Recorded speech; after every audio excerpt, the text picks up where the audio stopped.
नमस्कार, आप देख रहे हैं हल्ला बोल टीवी। आपके साथ मैं हूं अंकित। अभी हमारे पास साक्षात्कार के लिए भाजपा के प्रदेश प्रवक्ता अरविंद कुमार जी हैं। सर, आपका हल्ला बोल टीवी पे स्वागत है। कैसे हैं आप? बिल्कुल। कल एक पप्पू यादव जो है पूर्णिया के सांसद, निर्दलीय सांसद, उन्होंने एक बयान दिया है कि भाजपा के जितने भी नेता हैं जगह तय कर लें और हमें समय दें, हम वहां पे आके उनसे फरियाने के लिए तैयार हैं। वो जितनी जनसंख्या बल में आना है आ जाए। इस पे क्या कहेंगे आप? देखिए, पप्पू यादव जी सुर्खियों में बने रहने के लिए बयान करते हैं जी। वो अपनी राजनीति करते हैं, अपना टीआरपी बढ़ाते हैं।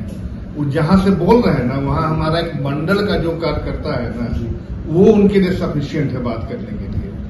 बात तर्कों पर होनी चाहिए ना, मुद्दों की बात होनी चाहिए ना। किस टॉपिक पर बात करेंगे, टॉपिक दे दे। और हम यहाँ नहीं, प्रदेश स्तर के नेता नहीं, मैं मंडल स्तर के नेता को तय कर दूंगा, उनके जवाब दे देगा। जनता अपना आकलन करेगी कि पप्पू यादव का सही था या, लेकिन केवल हवा में बोल दीजिए और मीडिया उसको चलाते रहे तो इसका कोई मायने लोकतंत्र में नहीं रहता है। गंभीरता होनी चाहिए। सांसद है और वो भी बड़े सांसद हैं, इंडिविजुअल अकेला निर्दलीय जीत के गए हैं, पुराने नेता हैं, एक्टिविटी में रहते हैं, थोड़ी गंभीरता होनी चाहिए। ऐसे हम बोल दें, एक बार और उन्होंने पप्पू यादव ने कहा था कि 2 दिन के लिए हमको बिहार का लॉ एंड ऑर्डर दे दे, मैं सुधार दूंगा। अरे आप क्या हैं? एक हायरार्की होती है ना, कॉन्स्टिट्यूशनल प्रोविजन है। सारा डीजीपी हटा दिया जाए, चीफ सेक्रेटरी हटा दिया जाए, होम डिपार्टमेंट का कोर्ट हटा दिया जाए, थाना हटा दिया जाए और आपको पावर दे, ऐसा संभव है क्या? तो आप जहां मंडल अध्यक्ष का बहस का बात कर रहे हो, बहस के लिए जनसंख्या बल के फरियाने की बात कर रहे हैं, तो लड़ाई झगड़ा का बात कर रहे हैं वो? नहीं, लड़ाई झगड़ा देखिए, हम भारतीय जनता पार्टी ऐसा नहीं है कि कोनो चूड़ी पहन के बैठा हुआ है, लेकिन हमारा विश्वास लोकतांत्रिक तरीके में है। जो लोकतांत्रिक तरीका है उस तरीके से अगर वो आएंगे तो भारतीय जनता पार्टी कोई एक व्यक्ति का दल नहीं, वो एक व्यक्ति है। हमारा संगठन बूथ लेवल तक है, वो जहां भी चाहे तय कर ले। अभी घटना एक हुआ है आरा में, राहुल गांधी को भाजपा युवा मोर्चा के सदस्य और जिला अध्यक्ष के द्वारा वहां पे काला झंडा दिखाया गया। इस पे क्या बोलेंगे? देखिए, दुर्भाग्य है बिहार का, और हम मानते हैं कि आप भी सहमत होंगे। बिहार को किस रूप में 2005 के बाद से पटरी पर लाया गया है। पहले 5 बजे के बाद बच्चे महिलाएं घर से नहीं निकलती थी, अब 2 बजे रात को, और वही जंगल राज वाले राजकुमार के साथ, वही आरजेडी के साथ राहुल गांधी बिहार में पदयात्रा कर रहे हैं। और माहौल क्या बनाना चाहते हैं, आप क्या कहना चाहते हैं? आज जो बिहार 15 सालों में जिस पटरी पर आई है, आज जो बिहार का एक परसेप्शन बना है, यहाँ आप रात 2 घंटा 2.5 घंटा में बिहार में किसी क्षेत्र में 2 बजे रात को भी जा सकते हैं, मन में डर नहीं है। तो कहना क्या चाहता है? उनको काला झंडा दिखाना ही चाहिए हर मोड़ पर। उनको कहीं कोई नैतिक अधिकार नहीं है। जब चुनाव आया तो आप बिहार आके और यात्रा कर रहे हैं, बाकी 5 साल क्या कर रहे हैं? तो अभी आप भी तो उन्हीं के साथ सरकार में है जो उस जंगल राज के साथ 2 बार जाने का काम किए हैं, नीतीश सरकार। देखिए, वो एक अलग बात है। पार्टियां, भारतीय जनता पार्टी का कहीं कोई दोष नहीं है। आप बताइए कि भारतीय जनता पार्टी कभी किसी को छोड़कर गई है आज तक? एक भी इंस्टांट बनाइए कि हमने जो गठबंधन धर्म का भारतीय जनता पार्टी पालन की है। मैं तो भारतीय जनता पार्टी का प्रवक्ता हूं, तो निश्चित तौर से आप सहमत होंगे कि मैं पार्टी की बात रखूंगा। और पार्टी की जहां तक बात है, तो हमारा कोई भी पार्टी ये आरोप नहीं आज तक लगा सकता है कि मैंने गठबंधन धर्म का पालन नहीं किया और हम किसी को छोड़ के नहीं चाहेंगे। कल की घटना पर क्या बोलेंगे? जिस तरीके से आरोप लगाया गया है कि भाजपा समर्थक 300 से 400 की संख्या में कांग्रेस और सदाकत आश्रम ऑफिस जाते हैं और वहां पे हमला कर देते हैं, ऐसे पे क्या कहेंगे? देखिए, आपके पास तो विजुअल है। आजकल तो वो नहीं है कि हम आरोप लगा दें। अब तो जो इलेक्ट्रॉनिक्स मीडिया है उसको कोर्ट भी मानने लगा है साक्ष्य के रूप में। निश्चित तौर से जिस रूप में मंच से हमारे आदरणीय प्रधानमंत्री की मां की गालियां दी गई, हमें लगता है कि ये कहीं से अशोभनीय नहीं है, अशोभनीय है।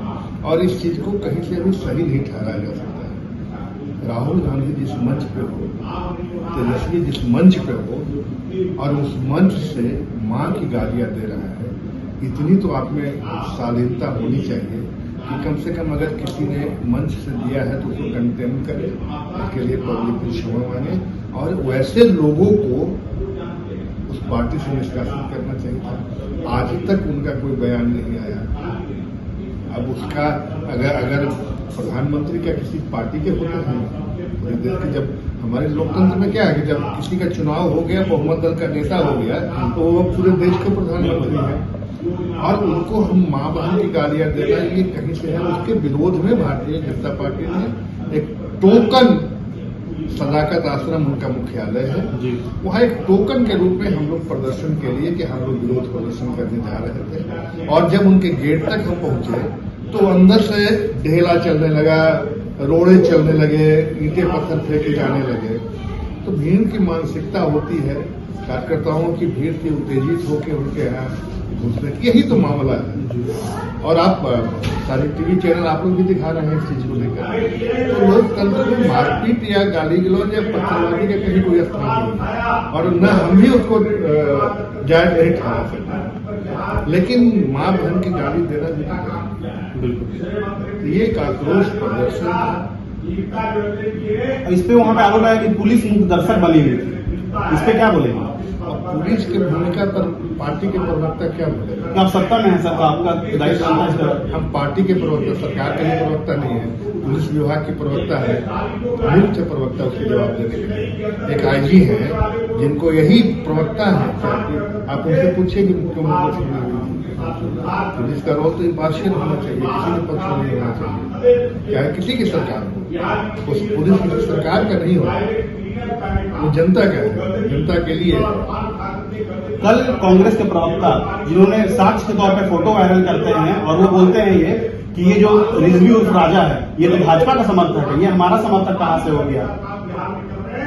हमें तो कभी कोई से नहीं आया जो भाजपा का समर्थक है। कल मीडिया बाइट दिए वो गलत बाइट।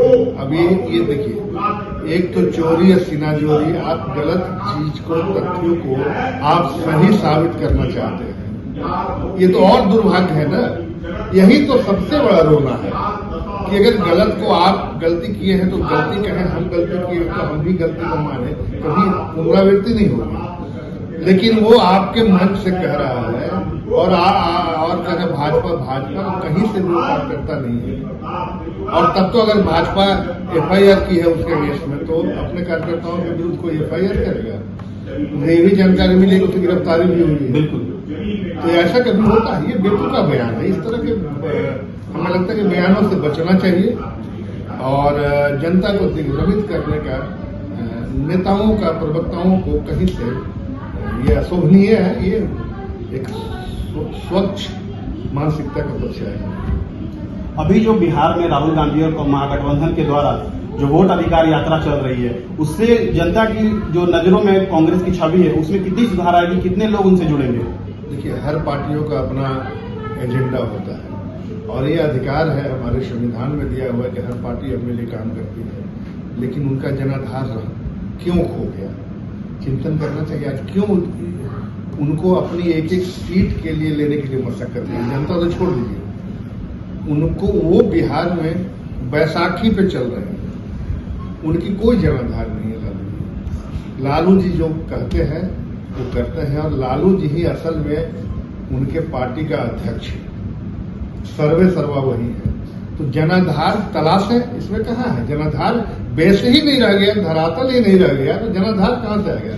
आप केवल यात्रा कर रहे थे, जनाधार वो तो टिमटिमाता हुआ है। किसी तरह लालू को सीट दे देंगे तो कॉम्बिनेशन में जीत जाएंगे। उनका बूथ लेवल तक, ब्लॉक लेवल तक, डिस्ट्रिक्ट लेवल तक संगठन जब खत्म हो गया तो किसकी बात कर रहे हैं? आप देख रहे हो कि उनकी जितनी भी यात्राएं निकल रही है उसमें हरा झंडा, आरजेडी का झंडा जाते हैं, कुछ माले का झंडा है, कांग्रेस दिख कहाँ रही है? इसलिए उस पर कुछ नहीं करना है, जनाधार है, तलाश है, कहीं कुछ मिल जाएगा। अभी आपने सुना बिहार प्रदेश प्रवक्ता बीजेपी के अरविंद कुमार से। आगे की पेशकश के लिए बने रहे हल्ला बोल टीवी पे। शुक्रिया।